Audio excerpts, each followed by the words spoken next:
Dear students, good morning everyone. आज कक्षा 9 के त्रिभुज की अंतिम एक्सरसाइज करवाने जा रहे हैं और एक्सरसाइज 7.4 के अंतर्गत प्रश्न संख्या 4 करवाने जा रहे हैं और जिसमें एक ABCD एक चतुर्भुज दिया हुआ है और जिसमें AB सबसे इस चतुर्भुज की छोटी भुजा है तथा CD इस चतुर्भुज की सबसे बड़ी भुजा है, ये दे रखा है। और साथ में सिर्फ ये करना है angle A is greater than C और angle B is greater than C, ये सिद्ध करना है। यानी कि ये है A और C के कंपैरिजन में A बड़ा है और B और D के कंपैरिजन में B बड़ा है। और रचना ये की है AC व BD को मिलाया और जो चित्र में दिखाए अनुसार कोण को अंकित किया। अब उत्पत्ति में ये लेते हैं, ये वाला त्रिभुज ले रहे हैं,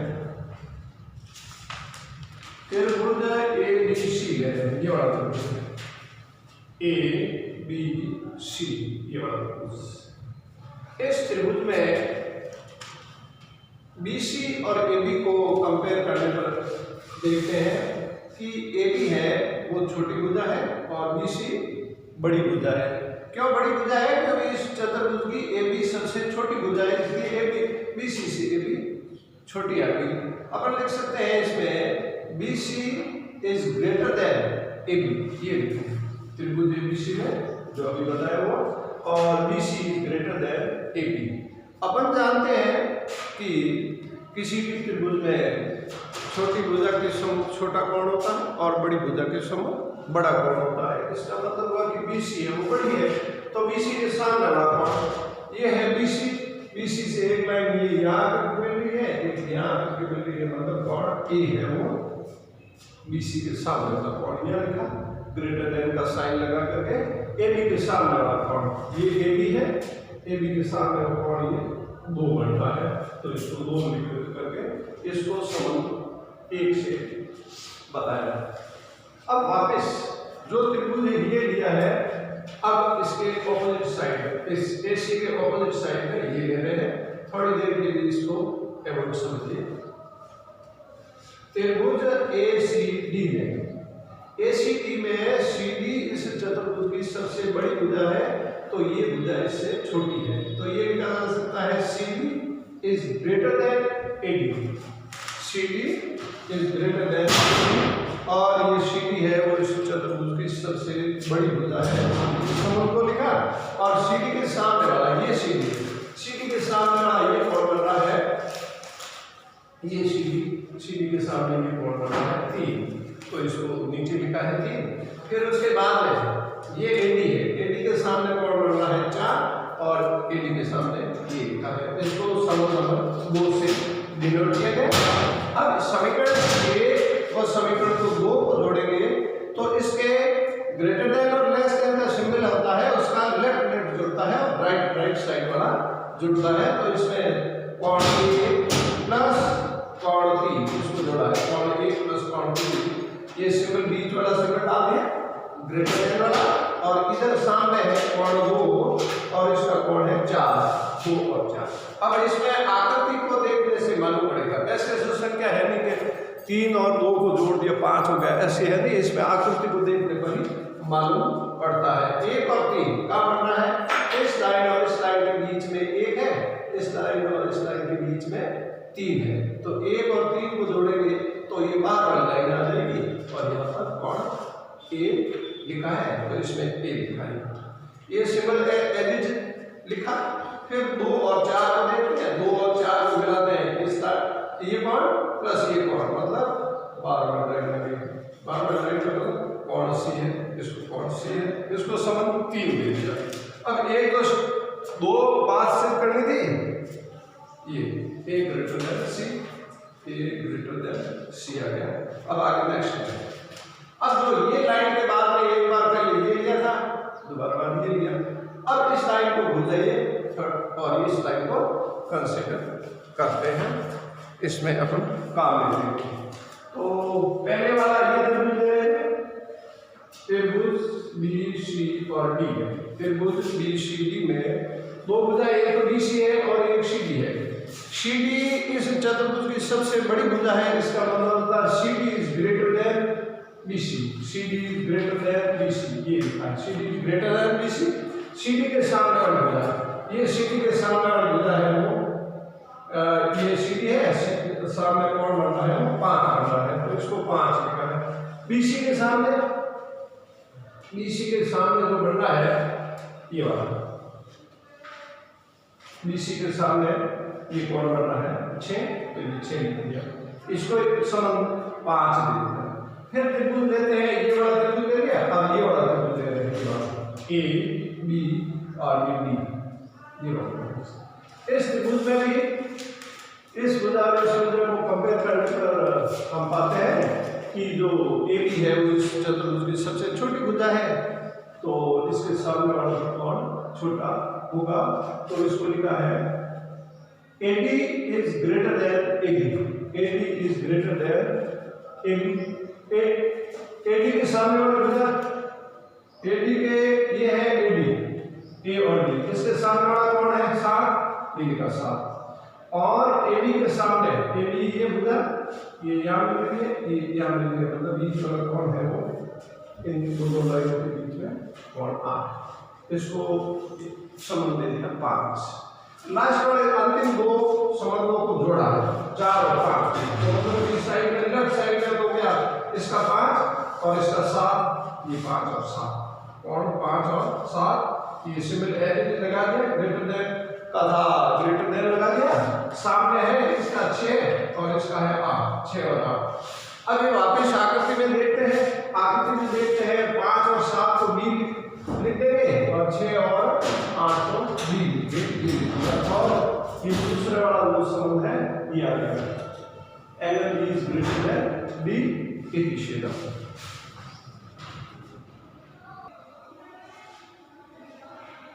प्रश्न संख्या 5 जिसमें ये आकृति देती है, त्रिभुज PQR जिसके अंदर ये जो PS है कोण P को समद्विभाजित करती है, और साथ में PR है, ये PR वो बड़ा है PQ इससे, ये दे रखा है, और साथ ही सिर्फ ये करना है कोण PSR, कोण PSR ये कोण बड़ा है, और PSQ से ये PSQ से ये क्षेत्रफल, और साथ में अब उत्पत्ति में ये लेते हैं जो देर का था, ये लाइन PS है वो कोण P को समद्विभाजित करती है, मतलब ये होगा कि जो कोण QPS है ये QPS ये कोण, और RPS कोण RPS यानी कि ये कोण और ये कोण दोनों बराबर दिए हुए हैं, यहाँ पे बराबर दिए हुए हैं, इसको इक्वेशन नंबर 1, और इसके बाद में ये देर का था उसको काम में लेते हैं। इस त्रिभुज के अंदर त्रिभुज PQR में PR greater than PQ, PR greater than PQ ये लिखा है इसमें।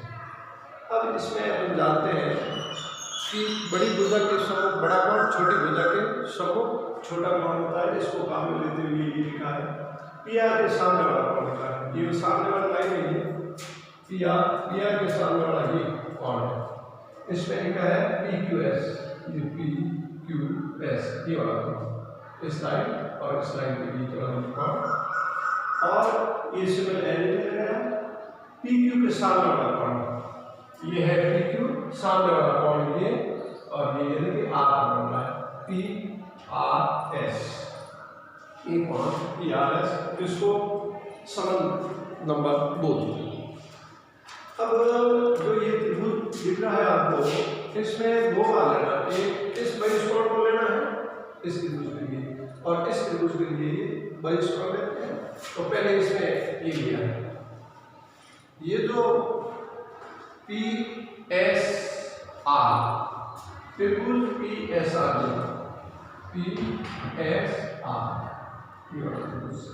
इसमें बहिष्कोण ये लिखा है कोण PSR, ये लिखा है PSR बराबर। तो PSR का मतलब ये हुआ इसके बीच में दो लाइनों के बीच में, इस दो रेखाखंडों के बीच में, इसके जस्ट पास को छोड़ करके ये कोण और ये कोण का योग है। इसमें लिखा है एक तो QPS है प्लस एक PQS है, ये रखो एक PQS और QPS, ये वाला कोण और ये वाला कोण बराबर इस कोण के बराबर, इसको लिखा है।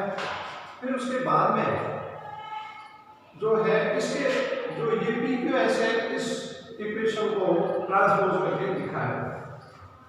इसमें जो समझ दो में दे रखा है PQS, इसमें है PQS, इसके बराबर लिखा है। इसके बराबर लिखेंगे तो ये माइनस PQS यहाँ लिखा है, ये लिखा है और माइनस ये लिखा है QPS। ये हो गया इक्वेशन नंबर 3। अब वापस बहिष्कोण लेते हैं ये वाला PSQ, ये वाला लेंगे तो इसमें ये और ये दोनों जोड़ करके लिख सकते हैं। तो त्रिभुज लिया आपने PSQ, वो लेके लिखिएगा PQS, इधर वाला पहले ये लिया था, इन दोनों का जोड़ लिख दिया पहले से। अब ये त्रिभुज है, इस त्रिभुज में बहिष्कोण लेके PSQ ये वाला, तो इसके अंदर वाला ये इसको छोड़ करके इसका और इसका योग लिखेंगे। ये लिखा है PRS, ये PRS, R पे कौन प्लस RPS, यानी कि ये कौन ये प्लस ये लिखा है इसमें। अब इसमें जो दूसरे संबंध में लिखा है, ये तो हमने ट्रांसपोज करके इस फॉर्म में लिख दिया जो 3 नंबर आया। अब PRS लिखेंगे इसके बराबर, इसमें PRS दोनों PRS इसके बराबर लिखेंगे, ध्यान दीजिए इसके बराबर लिखेंगे तो ये तो एक सामने साइड में हो जाएगा, ये होगा प्लस का, ये इसके साथ आएगा तो माइनस का होगा। तो पहले PRS, ये PRS बराबर का बराबर। अब ये होगा प्लस, इसके सामने लिखने का मतलब ये होगा कि ये प्लस होगा, ये इसके साथ में लिखेंगे तो ये माइनस का हो जाएगा। ये PSQ माइनस RPS, ये RPS। अब इसके अंदर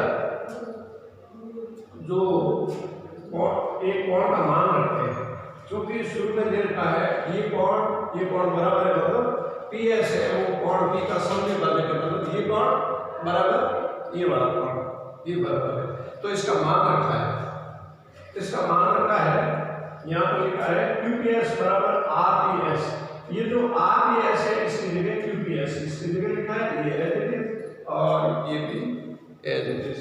एक बार एक और लिख देता हूँ, कोण PRS बराबर ये वाला हो गया।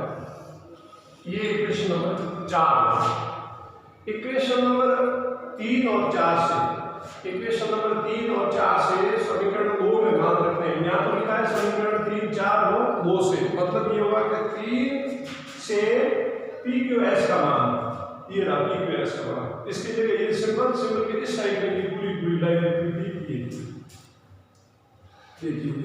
PSR माइनस QPS, ये हो गया इसके लिए नंबर में यहाँ पर ये सिंबल डाल दिया ग्रेटर देन का RPS, इससे है RPS का पूरा जो मान है वो ग्रेटर देन के राइट साइड में लिखा है, ये लिखा है यहाँ पे, ये पूरा का पूरा ये पूरी की पूरी यहाँ पर।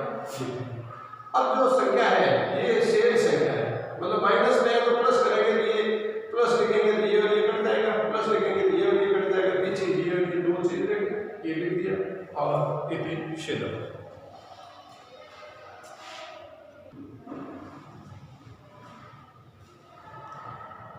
प्रश्न संख्या 6 जिसमें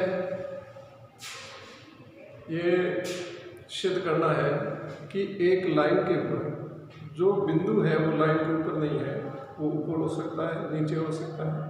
और इसमें दिए अनुसार ये चित्र बनाया, ये एल एक रेखा है और पी बिंदु है वो इस रेखा के ऊपर नहीं है, कहीं भी देख सकते हैं, यहाँ पे यहाँ दिया इसको पी। अब पी के अंदर पी में ये रेखाखंड दे रखे हैं, पी से एक तो पी एम है, एक पी एम है, ये रेखाखंड है एम।